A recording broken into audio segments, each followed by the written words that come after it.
Logan, it's not on the screen anymore, but Logan was diagnosed at a very young age before he was 2.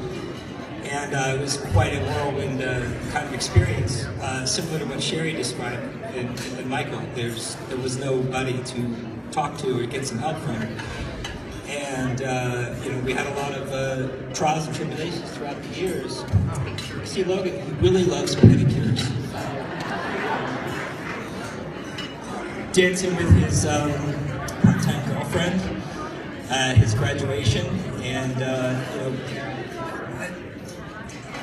they described a little bit about what families go through, and I was at the table just a few minutes ago describing my daily routine, and I get home from work at a late hour, and just as I go to sleep, Logan's gonna pop up, and he's gonna want me to get him something to eat out of the kitchen.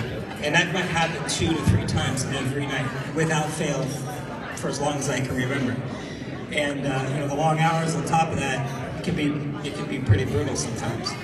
But all of that being said, there's still a lot of love, in our family, and we don't hate autism, but at the same time, we want to do something about this. If the rates continue to grow as they are, in 30 or some years, it's going to be exponential. It's going to be more like 1 out of every 2 persons is going to have autism or be on the spectrum, and that's why we're here tonight, to help respond to that. John.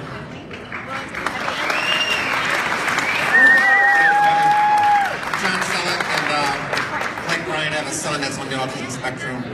He was diagnosed at about 2 years old, and the day I received the news, it wrecked my world. A lot of my hopes and dreams really changed, and it's been quite a ride over the last 8 years. And I'm very lucky that, the hardest part about it is, thinking about the future. And I'll tell you right now, I love the kid, and I wouldn't change a thing about him. I'm very fortunate. I've gone through a lot of things with Michael. He started out, the signs were, he wasn't talking that much, and no eye contact, and not very affectionate, and then he had these incredible amount of eating disorders, and a lot has changed. Now I can't get the kid to shut up, and now he eats out of the house, and so it's kind of rewarding. I was just at dinner with him last night, and he ate everything on his plate, and it was very rewarding. And he's also changed me as a person and as a chef, because when he was first diagnosed, we tried everything, and including the gluten-free and casein-free diet, and it changed me as a chef. I thought about cross-contamination and what was in food. Where before I would just cook whatever and it was delicious. And now when customers come and ask me, I thought about the oil I used, I was using soybean oil, but people were allergic to soybeans. So, like I said, the kid changed me a lot. And I'm very fortunate now. I see a future. Thanks to groups like Autism Speaks, we use a lot of the services. I couldn't afford it on my own, so he has special needs he needs in school. He sees Dr. Wisner at university hospitals frequently, so it's becoming easier for myself. I couldn't imagine kids who are older when, like they mentioned, there was nowhere to turn to. Now there's a lot of places to turn to, so I feel like there's a lot of support. And I also find it a lot easier raising Michael, because now I have a 10-year-old stepdaughter that's just as difficult to raise him just because she's a girl. So she makes my life a lot easier. My daughter Hannah.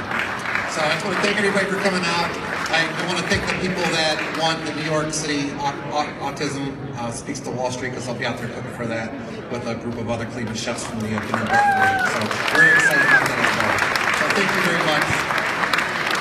I want to thank Mike Symon and Bobby Flake for being a part of this as well. Without them, this event wouldn't be so special. Thank you.